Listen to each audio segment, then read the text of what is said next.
party destinations look like endless fun. Great clubs, music until morning, people who seem like they never get tired. The first night is usually amazing. Everything is new, adrenaline is high, and you think, this is going to be legendary. The second night already feels heavier. You've slept little, the day passed in fragments, but you go out again because that's why you came. You're still having fun, but you can feel you're paying some kind of price. And by the third day, for many people, things start to shift. Not because the place isn't good, not because the parties are bad, but because your body, time, and money begin to have their say. At that point, most people aren't truly having fun anymore. They're just pushing through to the end. They start counting the days, calculating expenses, and wondering why it doesn't feel as good as they imagined. The problem is, this isn't random. Party trips break down in the same pattern, almost always, almost everywhere. And if you don't understand how that pattern works, you'll repeat the same scenario whether you're in Ibiza, Mykonos, or Vegas. In this video, I'll show you the 5 phases most party trips go through, from the euphoria to the moment when everything starts to feel heavy. And more importantly, how the people who leave satisfied interrupt this process in time. Phase 1. The invisible price. The second phase comes when the first night is already behind you, but you never truly stopped. It doesn't feel like a crash, but like a strange blur between day and night. You wake up later, the sun is already high, and your body still hasn't caught up with what you did the night before. In Mykonos, this happens in a very specific way. The parties don't start at night, they start in the afternoon. Beach clubs fill up early, the music begins, alcohol flows from the first hours of the day, and many people move directly from day to night without any real pause between the two. In theory, it looks like one long stretch of fun. In reality, it means there's almost no recovery. And that's where the invisible price appears. The day you thought would be lighter is actually just an extension of the previous night. Sleep is fragmented, the heat adds more strain, and every outing requires more effort than you expected. Not because you don't want to go, but because you're already tired, even if you haven't admitted it. This is also where compromises begin. You skip things not because they aren't interesting, but because you don't have the energy. You spend more because it's easier than thinking. And most importantly, you start making decisions driven by exhaustion, not by desire. The second phase doesn't look like a problem. It looks like, that's just how it is here, but it's exactly what makes the next step inevitable. The moment when fatigue stops being background noise and starts dictating the entire trip. Phase 2. The breaking point. The third phase is when you can no longer pretend everything is fine. It doesn't happen suddenly. You just feel that something has changed. You become more irritable, more tired, and the things that were fun at the beginning now require effort. In Las Vegas, this moment becomes especially clear. There's no natural end to the day. Everything is open 24/7. Casinos, bars, clubs, parties, light, noise, and alcohol are constantly around you, and there's no signal telling you stop. The first days feel like freedom. Then it starts to weigh on you. Sleep is broken, hours blur together, and your body begins to seriously fall behind. You're not rested, but you still go out. You're not really in the mood, but you don't want to miss out. And this is where enjoyment begins to drop. Not because the parties got worse, but because you no longer have the capacity to experience them the same way. In this phase, decisions become impulsive. You spend more because you're too tired to think. You get irritated over small things. You begin to feel tension between the people you're with because everyone is on edge in different ways. The trip isn't ruined yet, but it's no longer working. The third phase is the breaking point. Here, there's a choice. Either you keep pushing, or you realize that if nothing changes, the rest of the trip will run on autopilot, and that choice leads directly to the next phase. Phase 3. The moment of choice.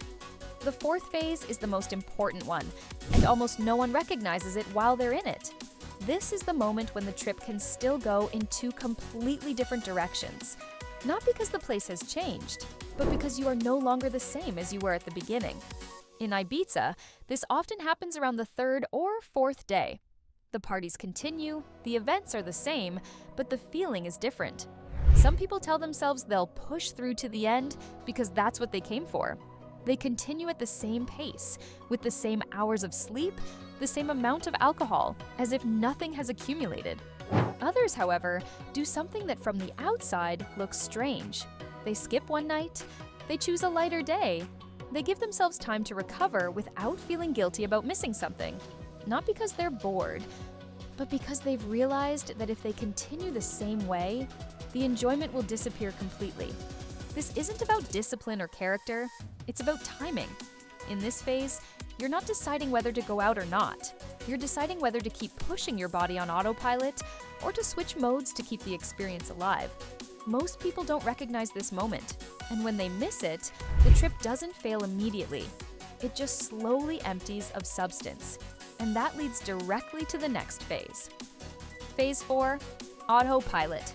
In the 5th phase, the trip no longer leads you. You simply follow it. There's no specific crash, no major problem. You just stop making conscious decisions. You go out because that's what you've done the previous days. You have another drink because it's the easiest choice at the moment. You go to the next place not because you're interested, but because the program is moving on its own. Days and nights start to blend together. If someone asks what exactly you did yesterday, you have to think about it. Because nothing happened, but because everything happened at the same level. The music is loud, the people are similar, the conversations repeat. The feeling of being somewhere special gradually fades. This is where many people get confused. They don't feel bad, they just don't feel anything. The trip looks good from the outside. The photos are fine, the venues are full, the nights are loud, but inside, the tension and anticipation that make an experience real are gone. Autopilot is dangerous because it doesn't make you stop. It makes you continue without feeling why. And the longer you stay in this phase, the less you remember why you left in the first place. This is the moment when many people realize the trip isn't ruined. It just ended emotionally before it ended on the calendar. Phase 5, Realization. The 6th phase isn't loud. There's no music, no crowd, no adrenaline. It comes quietly and usually unexpectedly. It's the moment when you stop asking, "Where are we going tonight?" and start asking a different question. How did I get here? Realization rarely comes during a party. It comes in the pauses between them, in the hotel room, in the taxi, in the moment you catch yourself counting the days until the end, instead of enjoying them. That's when you admit for the first time that something in the trip has slipped away. Not suddenly, gradually. Here, many people make the mistake of blaming the place. They tell themselves expectations were too high, or that party destinations are just like this. But realization goes deeper than that. You start to see that the pattern was clear from the beginning. You just didn't recognize it in time. You understand that the first euphoria was an advance payment, that the fatigue didn't arrive suddenly, it accumulated, that you had a moment of choice, but you passed it by. And that autopilot wasn't inevitable. It was simply easier than stopping and changing something. And this is where the phase becomes the most valuable. Because it's not an ending, it's a framework. From this moment on, you no longer see party trips the same way. You start recognizing the signals earlier. You sense when enjoyment begins to drain. You understand that control doesn't mean less fun, it means longer lasting fun. Realization is the moment when the trip stops being just a series of nights and becomes an experience. Not always pleasant, but useful. And that experience is the difference between repeating the same scenario in different places and starting to travel in a way that actually works for you. Party trips don't fail because the places aren't good. They don't fail because there are too many parties. They fail when people enter them without understanding how they work, physically, mentally, and over time. Euphoria comes first. Then the price begins to accumulate. And if you don't recognize the moment to switch modes, the trip doesn't break suddenly. It just empties out. The noise remains. The photos remain. But the feeling disappears. The places will stay the same. The parties too. What makes the difference is whether you enter them on autopilot or with awareness, and whether you have the courage to stop in time instead of pushing through to the end out of inertia. If you want to travel in a way where the experience stays with you instead of simply passing by, subscribe to the channel. Here we talk about the real side of travel and the decisions that give you an advantage before you even leave.